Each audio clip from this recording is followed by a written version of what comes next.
We're back in very, very cold 20-degree Philadelphia to review the car, the electric car that practically started it all. This is the Nissan Leaf SL, and this is an Easy EV review.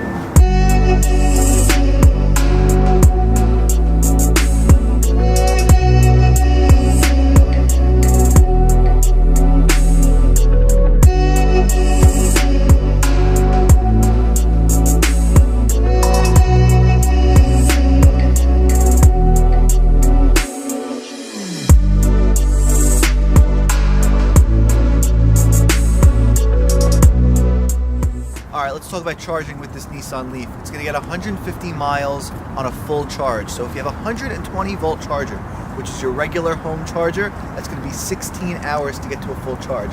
If you have a 240 volt charger, which actually comes in the trunk of this car, this is a Nissan Leaf SL, which is the higher end version, so it comes with its own 240 volt charger.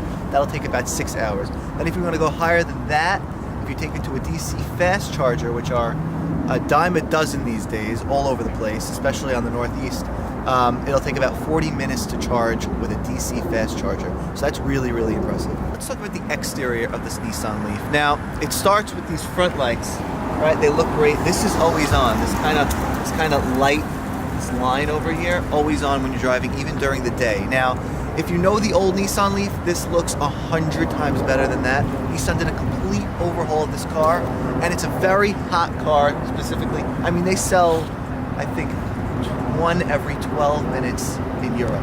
I read that somewhere. I don't know if it's true, but we're going to go with it. It's really mean in the front.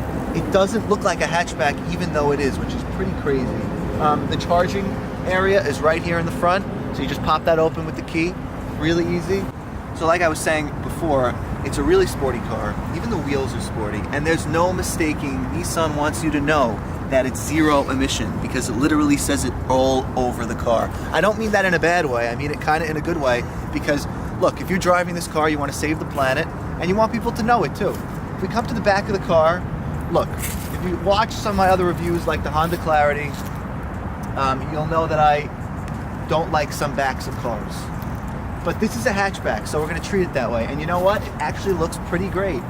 I love the way the lights come out to the side over here. I love the way it's kind of mean still in the back, even though it's got that hatchback look. And again, zero emission. You can't get that wrong. You know, I love talking about trunk space. Very important. This is a big trunk. It's got 23.6 cubic feet. And it's kind of big. What throws me off a little bit, and you'll see this in other reviews all over the place, is if you get the SL, you get the Bose sound system. That Bose subwoofer, it's right there in the trunk. But it's a pretty big trunk, and you can even lower the seats. All right, let's take a look at the back seats. So it's actually pretty spacious. Again, a lot of these cars lately have been just really nice and comfortable in the back. This seat happens to be pretty far back. But what's interesting about the Nissan Leaf, and it's in a lot of the other reviews they talk about this, the back seats are a little higher than the front seats. So you're sitting back here, you don't feel claustrophobic, you don't feel like you're low, you feel like you're a little bit above the people driving, and you can kind of see the front windshield, which is kind of cool. So it's pretty comfortable. You can put a nice, child seat in here. You got nice leg room, little cup holders over here. I see nothing wrong with this back seat. All right, we're driving this Nissan Leaf right now, and I'm gonna turn on the heated steering wheel. By the way, the best thing about any car, underrated if it has it, heated steering wheel is the greatest thing ever invented. I don't care if anyone tells you anything other than that. So as far as just how comfortable the car is, I mean, look, it's not as comfortable as the Honda Clarity that I drove before, but it is very comfortable. And because it's all electric, it's got the all electric instant torque. So if I slow down, I'm just going to slow down a little bit here. These cars are going to get upset at me, but it's necessary because when you hit the pedal, it just takes off. And it's not as quick as a Tesla, but it's not as expensive as a Tesla. Along with that, the steering wheel is pretty tight. It's got a sporty feel, as most electric cars do. One of the features I love about this car is, love it or hate it, if you switch lanes without putting the turn signal on, or if you start veering out of lane, the whole steering wheel will shake. So if I do it now, the whole steering wheel just shook. It's just, yeah, I'm gonna hit that instant torque again. It's just got power, instant power. And of course, when you hit it, it's gonna kill your battery. You won't get as much mileage on it, but it's fun. So, and that's why you're getting an electric car also, because you wanna have some fun. Along with that, cars also got regenerative braking. So if I hit the pedal, if I hit the brake, it will recharge the battery, as most electric cars have, almost every electric car. And even gas vehicles have that today. So another great thing about this car is that it's got Autopilot. So it'll control the speed that you're going. So I can take my foot off the brake and it'll actually just do its own thing, which is kind of cool. It's not like a Tesla. So it does have auto steering and you can take your hand off the wheel. The difference is the interface on a Tesla Model 3, Model S, Model X, it shows you what the car is seeing, which gives you peace of mind. If I can see what the computer is seeing, I know the car is not going to crash. The Nissan interface is not as great. It doesn't let you see which cars are in front of you on the monitor, so you don't know what the car is seeing. And it kind of decides when auto steering goes on. You can't decide when auto steering goes on. The car will decide. It's the right place and the right time for the auto steering to go on, which is kind of interesting. So when you're in Autopilot, you can actually choose how far or close you want to be from the car in front of you. So you want to be 2 lines, 3 lines, 1 line. The car's got some nice leather accents in the interior. Once you get close to the dashboard, it gets back to plastic, which is fine. A lot of cars have plastic, but the leather is nice and very appreciated. The seats have a blue stitching, which I think is kind of sporty. It's pretty cool. And the seats are actually kind of comfortable and they look nice and sporty too. Along with the leather accents and the kind of plastic dashboard, that matches in almost a sporty way this like shiny interior part around the shifter and like near the window buttons. They kind of complement each other, which is a cool design feature. That with the blue stitching, I think they spent a lot of time on designing this car, which I appreciate. It's got a generous sized screen. I appreciate touchscreen interfaces when they work. When they're slow, they're the worst, but when they work, they're great. This thing is pretty responsive.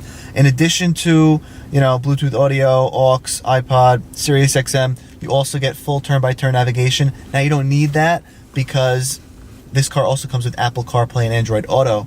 So, like from other videos, I love Apple CarPlay. You plug your phone in, it just looks and feels perfect. It looks like your phone on the screen. You can control Spotify, Waze, Google Maps, Apple Maps, whatever you want, all on the screen. So you don't need to use Nissan's old turn-by-turn navigation system. You can really use the app that you're comfortable with, which is great. This car's also got this little phone holder. It's like a phone cubby, and a lot of cars also have that today, the phone cubby, which I love, because when you don't have a place to put your phone, you're kind of just throwing it all over the place. When you have a place to put your phone in the little cubby, just stick it there. And because of Apple CarPlay and Android Auto, you're getting your phone on the screen, so you don't even need to pick up your phone. This car actually has another great feature. It's got the backup camera, but it also has that 360 view, which you're only going to get in the SL.